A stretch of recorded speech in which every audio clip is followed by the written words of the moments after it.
Warren Buffett pernah berkata bahwa jikalau kita tidak tahu cara untuk menghasilkan uang pada waktu kita tidur, maka kita harus bekerja keras seumur hidup kita.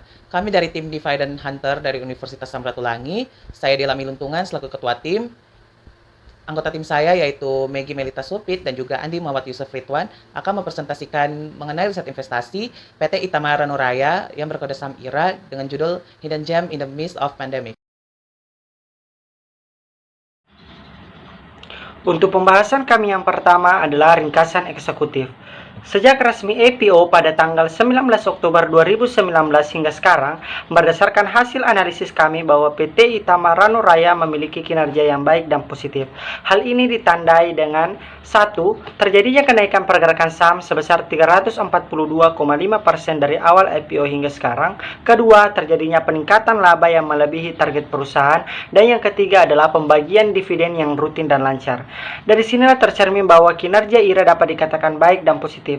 Bahkan, meskipun pandemi COVID-19 yang memberikan banyak dampak negatif, namun bagi PT Itamara Nuraya ada emas di tengah pandemi. Karena mereka meskipun di tengah pandemi mampu mendapatkan peningkatan pendapatan, mampu mendapatkan permintaan akan produk usaha yang meningkat hingga adanya peningkatan laba bersih perusahaan. Dari sinilah kami menilai bahwa dengan kinerja yang baik dan positif disertai dengan kondisi pandemi yang memberikan pengaruh dan keuntungan tersendiri bagi perusahaan, ditambah lagi dengan manajemen yang mampu meminimalisir segala bentuk risiko, membuat tim kami Dividend Hunter merekomendasikan untuk membeli saham IRA ini dengan kenaikan yang diharapkan sebesar 112% dari harga sekarang. PT Itamara Nuraya Terbuka merupakan sebuah perusahaan publik yang bergerak di bidang kesehatan.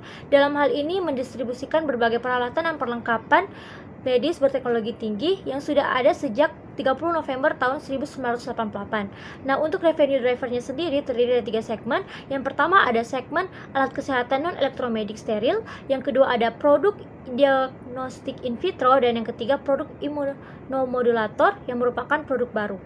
Nah, untuk segmen non-elektromedik steril dan produk diagnostik in vitro ini telah berkontribusi masing-masing sebesar 75% dan 85% terhadap total pendapatan dan laba bersih sepanjang tahun 2020 hingga 2021. Untuk model bisnisnya sendiri, pertama perusahaan berkecimpung dalam bisnis medical equipment supplier dengan mendistribusikan produk-produk dari perusahaan prinsipal. Namun karena tingginya realisasi pendapatan dan laba di tahun 2020 dan diprediksikan akan terus berlanjut sehingga perusahaan mulai menargetkan untuk masuk dalam bisnis manufacture, clinical laboratory, dan e-health service. Kami memproyeksikan dengan target yang ditetapkan IRA ini dapat memberikan kontribusi nilai yang optimal baik untuk jangka pendek, menengah maupun panjang bagi pertumbuhan perusahaan. Untuk tata kelola perusahaan atau good corporate governance, sejak awal berdirinya hingga sekarang kami melihat dan menilai bahwa PT Itamara Nuraya tidak ada kasus atau skandal yang benar-benar memberikan pengaruh buruk yang besar terhadap kinerja perusahaan. Hal ini menjadi bukti bahwa manajemen perusahaan benar-benar mampu mengembangkan kapasitas dan kapabilitas sumber daya perusahaan untuk meningkatkan citra perusahaan, sehingga pada aspek good corporate governance, PT Itamara Nuraya dapat dikatakan sangat transparansi terhadap publik, akuntabilitas, sangat bertanggung jawab, dan menjunjung tinggi independensi. Selain itu, IRA juga rutin membagikan dividen dan sering melakukan buyback saham sehingga memberikan kesan positif kepada para investor. Untuk analisis ekonomi, kita akan bagi dalam 2 poin utama. Yang pertama yaitu kesempatan emas, di mana sektor kesehatan ini menjadi sektor terdepan dalam menghadapi pandemi COVID-19. Terjadinya permintaan besar-besaran terhadap obat-obatan dan juga alat-alat kesehatan membuat profitabilitas perusahaan sektor kesehatan melonjak naik. Dan yang kedua yaitu pertumbuhan positif, yaitu didasarkan pada optimisme Bank Indonesia terhadap pertumbuhan ekonomi di Indonesia yang akan mencapai 3,5 sampai dengan 4,5% pada tahun 2021. Saat ini kita akan melihat dari sisi sektor industri kesehatan. Sektor industri kesehatan tetap bertumbuh di tengah pandemi ini dan telah berkontribusi terbesar pada PDB nasional di tengah pandemi COVID-19 ini yang mencapai 19,87% sepanjang kuartal 2 tahun 2020. Hal ini dikarenakan karena tingginya permintaan masyarakat terhadap multivitamin, obat-obatan, dan alat kesehatan untuk menangani pandemi COVID-19. Strategi perusahaan di tengah pandemi. Ternyata pandemi COVID-19 ini telah menjadi peluang tersendiri bagi IRA. Pada awalnya, PT Itamara Nuraya ini hanya mengandalkan institusi pemerintah sebagai pelanggan utamanya. Namun, di tahun ini, perusahaan mulai mengembangkan bisnisnya dengan memperkuat segmen retail dan memfokuskan penjualan ke sektor publik dan swasta dengan terus mendiversifikasi produknya. Selain itu, perusahaan juga menjalin kerjasama dengan berbagai layanan kesehatan sebagai channel distribusinya, seperti kerjasama dengan PT Kimia Farma Diagnostik untuk penyediaan swab antigen.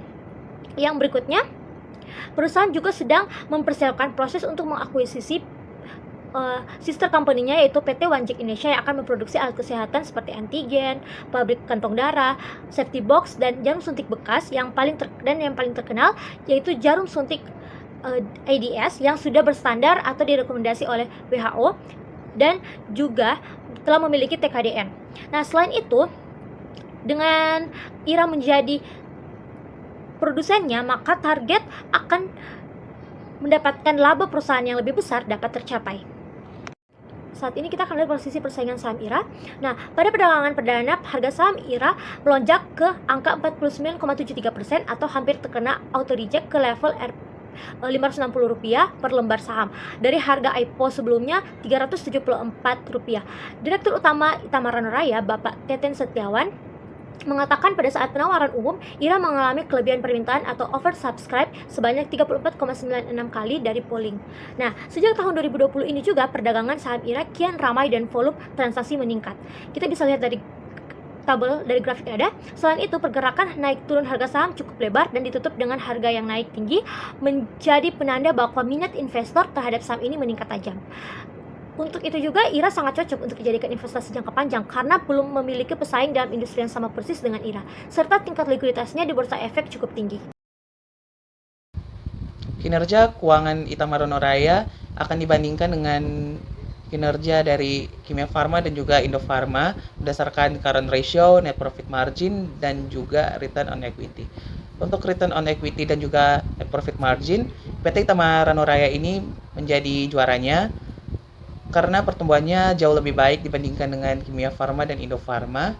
Hal ini ditunjang dengan penjualan yang mencapai pertumbuhan sebesar 80,99% yang mengakibatkan pertumbuhan laba sebesar 60,06%. Untuk current ratio-nya ini mengalami penurunan sebesar minus 31,64% yang disebabkan oleh pertumbuhan utang lancar yang besar pada tahun 2020, namun hal ini masih bisa ditutupi dengan aset lancarnya. Tim kami menggunakan dua metode dalam menentukan valuasi saham Itamara Raya. Yang pertama itu discounted cash flow dan yang kedua yaitu dividend discount model. Yang kita bagi secara proporsional 50% sehingga kita mendapatkan target finalnya yaitu 8.345 per lembar saham, sehingga kita memberikan rekomendasi buy dengan potensi upside yaitu 333,51%.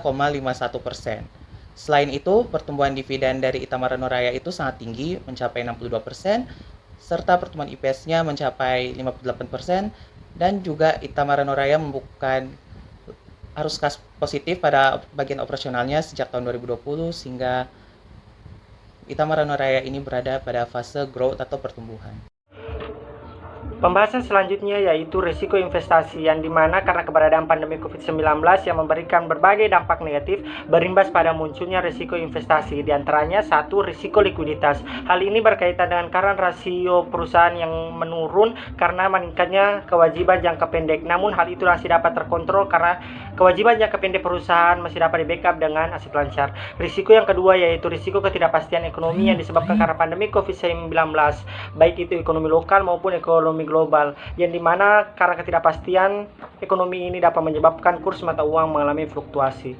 Yang ketiga yaitu risiko suku bunga, yang dimana tentunya kami berharap tidak ada suku bunga yang terlalu tinggi dan senantiasa tergolong rendah sehingga dapat membantu terjadinya pemulihan ekonomi. Kita harus mengerti bahwa setiap investasi memiliki risiko, begitu pula dengan IRA. Namun, selama risiko itu masih dapat diminimalisir dan dikendalikan, maka suatu hal yang wajar jika risiko itu ada. Dari manajemen IRA sendiri menyatakan akan terus memantau secara seksama operasi likuiditas serta bekerja secara aktif untuk mengurangi dampak yang merugikan perusahaan. Pihak manajemen pun memiliki strategi dalam menghadapi ketidaktentuan kondisi ekonomi saat ini maupun saat yang akan datang. Terima kasih dan yuk kita nabung saham.